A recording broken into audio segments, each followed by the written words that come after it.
IT കഴിഞ്ഞ ഉദ്യോഗാർത്ഥികൾക്ക് 2025-26 എന്ന് പറയുന്നത് ഒരു ഗോൾഡൻ ഇയർ ആണെന്ന് തന്നെ പറയാൻ പറ്റും. കാര്യം എന്താണെന്ന് വെച്ച് കഴിഞ്ഞാൽ ഒരുപാട് എക്സാംസുകളാണ് നിങ്ങളെ കാത്തിരിക്കുന്നത് 2025-26 കാലഘട്ടത്തിൽ. അത് തന്നെ ഒരുപാട് വേക്കൻസീസ് ഉള്ള റെയിൽവേയുടെ ടെക്നീഷ്യൻ ഉൾപ്പെടെയുള്ള എക്സാംസുകൾ, അസിസ്റ്റന്റ് ലോക്കോ പൈലറ്റ് ഉൾപ്പെടെയുള്ള എക്സാംസുകൾ, അങ്ങനെ ഒട്ടനേകം എക്സാംസുകൾ എന്ത് ചെയ്യാണ് 2025-26 കണ്ടക്ട് ചെയ്യാൻ പോവുകയാണ്. അപ്പോൾ ITI കഴിഞ്ഞിട്ടുള്ള നിങ്ങളുടെ മുഴുവൻ ഉദ്യോഗാർത്ഥികൾക്കും ഈ വീഡിയോ ഒന്ന് ഷെയർ ചെയ്ത് കൊടുക്കുക. തീർച്ചയായിട്ടും ITI കഴിഞ്ഞ ഉദ്യോഗാർത്ഥികൾക്ക് ഒരു ഗവൺമെൻറ് സെക്ടറിൽ, അതും സെൻട്രൽ ഗവൺമെൻറ്റിലോ സ്റ്റേറ്റ് ഗവൺമെൻറ്റിലോ ഒരു ജോലിയിലെത്താൻ, ഒരു ഗവൺമെൻറ് ജോലിയിലെത്താനുള്ള ഏറ്റവും മികച്ച അവസരമാണ് ഈ ഒരു സമയം. അത് മാക്സിമം നിങ്ങൾ യൂട്ടിലൈസ് ചെയ്യുക എന്നുള്ളതാണ്. അപ്പോൾ നമുക്ക് നോക്കി നോക്കാം ഏതൊക്കെ ഓപ്പർച്യൂണിറ്റീസ് ആണ് ഇപ്പം നിലവിലൊരു ITI കഴിഞ്ഞ ഉദ്യോഗാർത്ഥികൾ എന്ന്. അതിൽ ഏറ്റവും പ്രധാനപ്പെട്ടതാണ് ടെക്നീഷ്യൻ ഗ്രേഡ് 3 എന്ന് പറയുന്നത്. അപ്പോൾ ടെക്നീഷ്യൻ ഗ്രേഡ് 3 എന്ന് പറയുന്നത് നിങ്ങൾക്ക് എല്ലാവർക്കും അറിയാം, ഇതിൻ്റെ നോട്ടിഫിക്കേഷൻ ഇപ്പോഴും ആക്റ്റീവാണ്. അതായത് ടെക്നീഷ്യൻ പോസ്റ്റിലേക്കുള്ള അപ്ലിക്കേഷൻ ഡേറ്റ് എന്ത് ചെയ്തിട്ടുണ്ട്, എക്സ്റ്റെൻഡ് ചെയ്തിട്ടുണ്ട്. അപ്പോൾ RRBയുടെ ടെക്നീഷ്യൻ എന്ന് പറയുന്നത് ഹ്യൂജ് നമ്പർ ഓഫ് വേക്കൻസീസ് ആണ് ഇവിടെ നമ്മൾ എക്സ്പെക്ട് ചെയ്യുന്നത്.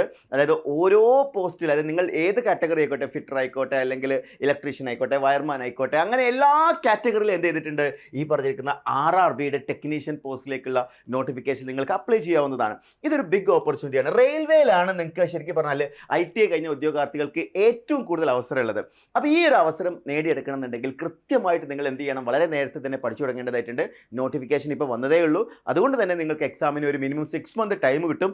അതിനുള്ളിൽ കൃത്യമായിട്ടുള്ള ഒരു സ്റ്റഡി പ്ലാനോട് കൂടി ഏറ്റവും മികച്ച രീതിയിൽ നിങ്ങൾ പഠിച്ചു കഴിഞ്ഞാൽ നിങ്ങൾ ആഗ്രഹിച്ച പോലെ ഒരു ഗവൺമെൻറ് സെക്ടറിൽ, അതും സെൻട്രൽ ഗവൺമെൻറ് ജോലി നിങ്ങൾക്ക് നേടിയെടുക്കാം.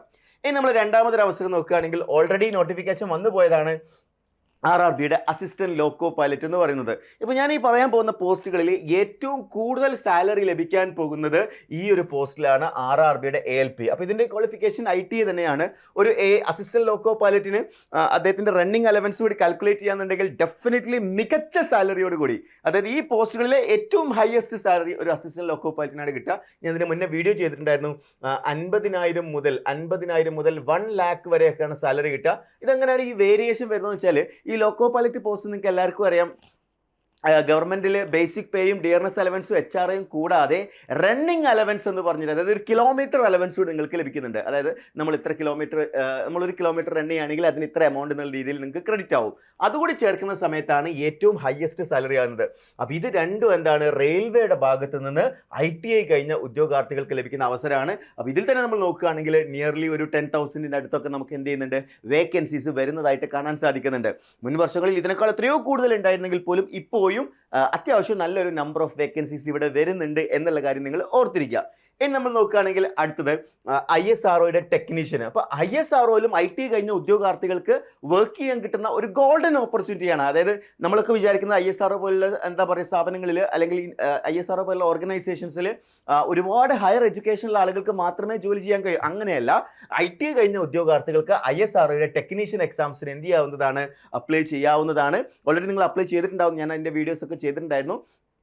അപ്ലിക്കേഷൻ ഡേറ്റ് കഴിഞ്ഞിട്ടുണ്ട്. അപ്പോൾ ഈ ഒരു എക്സാമിന് വേണ്ടി പ്രിപ്പയർ ചെയ്ത് കഴിഞ്ഞാൽ നിങ്ങളൊന്ന് ആലോചിച്ച് നോക്കി, നമ്മൾ വർക്ക് ചെയ്യുന്നത് എവിടെയാണെന്ന് ചോദിച്ചു കഴിഞ്ഞാൽ നമുക്ക് വളരെ അഭിമാനത്തോടു കൂടി പറയാൻ പറ്റും, ഞാൻ ISROയിലാണ് വർക്ക് ചെയ്യുന്നത്, അല്ലെങ്കിൽ ഞാൻ ഇന്ത്യൻ റെയിൽവേയിലാണ് വർക്ക് ചെയ്യുന്നതെന്നൊക്കെ അഭിമാനത്തോടു കൂടി എന്താ പറയുക മറ്റൊരാളുടെ മുഖത്ത് നോക്കി നമുക്ക് പറയാൻ പറ്റും. അതേപോലെ തന്നെ ഇലക്ട്രീഷ്യൻ എക്സാംസ്, ഇത് കേരള PSCയുടെ എന്താ പറയുക എല്ലാ നോട്ടിഫിക്കേഷനിലും ചില ഇലക്ട്രീഷ്യൻ എക്സാംസുകൾ നമുക്ക് കാണാൻ സാധിക്കുന്നുണ്ട്. അത് നിങ്ങൾ ഏത് PSC നോട്ടിഫിക്കേഷൻ എടുത്തു കഴിഞ്ഞാലും കഴിഞ്ഞ ഒരു 2 വർഷത്തെ എടുക്കുകയാണെങ്കിൽ തന്നെ ഏതാണ്ട് ഒരു 10-20ലധികം നോട്ടിഫിക്കേഷൻസ് ഇലക്ട്രീഷ്യനിൽ വന്നിട്ടുണ്ട്. അത് എല്ലാ ഡിപ്പാർട്ട്മെൻറ്റിലും, ഇപ്പോൾ നമ്മൾ ഏത് ചെറിയ ഡിപ്പാർട്ട്മെൻറ്റ് എടുക്കുകയാണെങ്കിലും അവിടെയൊക്കെ ഇലക്ട്രീഷ്യൻ എക്സാംസുകൾ വരാറുണ്ട്. സോ ഇലക്ട്രീഷ്യൻ എക്സാം എന്ന് പറയുന്നത് ITI കഴിഞ്ഞ ഉദ്യോഗാർത്ഥികളിൽ ഒരു മികച്ച അവസരമാണ്. അപ്പോൾ ITI ഇലക്ട്രീഷ്യൻ കഴിഞ്ഞ ആളുകൾക്ക് മാത്രമാണ് ഈ ഒരു പോസ്റ്റിലേക്ക് എന്ത് ചെയ്യാൻ പറ്റുന്നത്, അപ്ലൈ ചെയ്യാൻ പറ്റുന്നത് എന്നുള്ള കാര്യം മനസ്സിലാക്കുക. അതേപോലെ തന്നെ സ്കിൽഡ് അസിസ്റ്റന്റ്, അതേപോലെ തന്നെ PWDയിലെ ലൈൻമാൻ പോസ്റ്റ് വന്നിട്ടുണ്ട്. ഇതെല്ലാം കൂടാതെ മറ്റൊരു ഗോൾഡൻ ഓപ്പർച്യൂണിറ്റി നിങ്ങൾ മുന്നിൽ ഡിസ്കസ് ചെയ്യാൻ പോവാണ്. അത് മറ്റൊന്നുമല്ല, നിലവിലെ റാങ്ക് ലിസ്റ്റിൽ 500ലധികം അഡ്വൈസ് പോയിട്ടുള്ള റാങ്ക് ലിസ്റ്റ് എക്സ്പേർഡ് ആവാൻ പോകുന്ന ഒരു ലിസ്റ്റാണ് KWA ഓപ്പറേറ്റർ എന്ന് പറയുന്നത്. ഓക്കെ, സോ KWA ഓപ്പറേറ്റർ എന്ന് പറയുന്ന തസ്തികയിലേക്ക് 500ലധികം അഡ്വൈസുകൾ ഇതിനോടകം പോയിട്ടുണ്ട്. എന്ന് മാത്രമല്ല 2026 ഫെബ്രുവരിയിൽ എന്ത് ചെയ്യാൻ പോവാണ്, ഇതിൻ്റെ റാങ്ക് ലിസ്റ്റ് എക്സ്പേർഡ് ആവാനും കൂടി പോവാണ്. സ്വാഭാവികമായിട്ടും ഈ ഒരു പോസ്റ്റിലേക്കുള്ള നോട്ടിഫിക്കേഷൻ നമുക്ക് ഉടനെ പ്രതീക്ഷിക്കാം. അങ്ങനെ നമ്മൾ നോക്കുന്ന സമയത്ത് ഈ എല്ലാ പോസ്റ്റുകളും നോക്കുകയാണെന്നുണ്ടെങ്കിൽ ITI കഴിഞ്ഞ ആളുകളുടെ ഒരു ഗോൾഡൻ ഇയർ ഇയർ ആണ് 2025 എന്ന് കാണാൻ സാധിക്കും. ഇതിൻ്റെ പല എക്സാംസുകളും 2025-26 കാലഘട്ടത്തിലേക്ക് നടക്കാൻ പോകുന്നത്. അപ്പോൾ ഈ ഒരു അവസരം നിങ്ങൾ ഒരിക്കലും മിസ് ചെയ്യരുത്. ഒരു ITI കഴിഞ്ഞ ഉദ്യോഗാർത്ഥിയെ സംബന്ധിച്ചിടത്തോളം നിങ്ങൾ കൃത്യമായിട്ടുള്ള ഒരു സ്റ്റഡി പ്ലാനോട് കൂടി ഏറ്റവും മികച്ച മെൻറ്റർഷിപ്പിൽ നിങ്ങൾ പഠിക്കുകയാണെന്നുണ്ടെങ്കിൽ, സിസ്റ്റമാറ്റിക് ആയിട്ട് പഠിക്കുകയാണെങ്കിൽ, ഞാനതൊന്ന് തിരുത്തുകയാണ്, സിസ്റ്റമാറ്റിക് ആയിട്ട് പഠിക്കുകയാണെങ്കിൽ നിങ്ങൾക്ക് ഈ അവസരം എന്ത് ചെയ്യാൻ പറ്റും? ഈ ഒരു ഗോൾഡൻ ഇയറിൽ നിങ്ങൾ ആഗ്രഹിച്ച ഒരു സർക്കാർ ജോലിയിലേക്ക് എത്താൻ നിങ്ങൾക്ക് കൊണ്ട് സാധിക്കും. സോ അതിനുവേണ്ടി വളരെ സിൻസിയർ ആയിട്ട് കൃത്യമായിട്ടുള്ള പ്ലാനിങ്ങോട് കൂടി പഠിക്കുക. എൻട്രിയോടൊപ്പം പഠിക്കാൻ ആഗ്രഹിക്കുന്നുണ്ടെങ്കിൽ നമ്മൾ ITയുടെ എല്ലാ കോഴ്സസും നമ്മൾ പ്രൊവൈഡ് ചെയ്യുന്നുണ്ട്. ഞാൻ ഈ പറഞ്ഞിരിക്കുന്ന ഏത് കോഴ്സസിലേക്കാണെങ്കിലും നിങ്ങൾക്ക് ജോയിൻ ചെയ്യാവുന്നതാണ്. നിങ്ങളെ സംബന്ധിച്ചിടത്തോളം ഒരു സർക്കാർ ജോലിയാണ് നിങ്ങളുടെ ലക്ഷ്യമെങ്കിൽ എൻട്രിയോടൊപ്പം പഠിച്ചു തുടങ്ങാം. ഏറ്റവും മികച്ചൊരു ജോലിയിലേക്ക് എത്തിച്ചേരാം. അപ്പോൾ കൂടുതൽ അറിയുന്നതിന് വേണ്ടി നമ്മുടെ കോഴ്സിൽ ജോയിൻ ചെയ്യുന്നതിന് വേണ്ടിയും താഴെ കൊടുത്തിരിക്കുന്ന ഗൂഗിൾ ഫോം ഫില്ല് ചെയ്യുക. അതേപോലെ സ്ക്രോൾ ചെയ്തിരിക്കുന്ന നമ്പറിൽ കോൺടാക്ട് ചെയ്താലും കൂടുതൽ ഇൻഫർമേഷൻസ് ലഭിക്കുന്നതായിരിക്കും.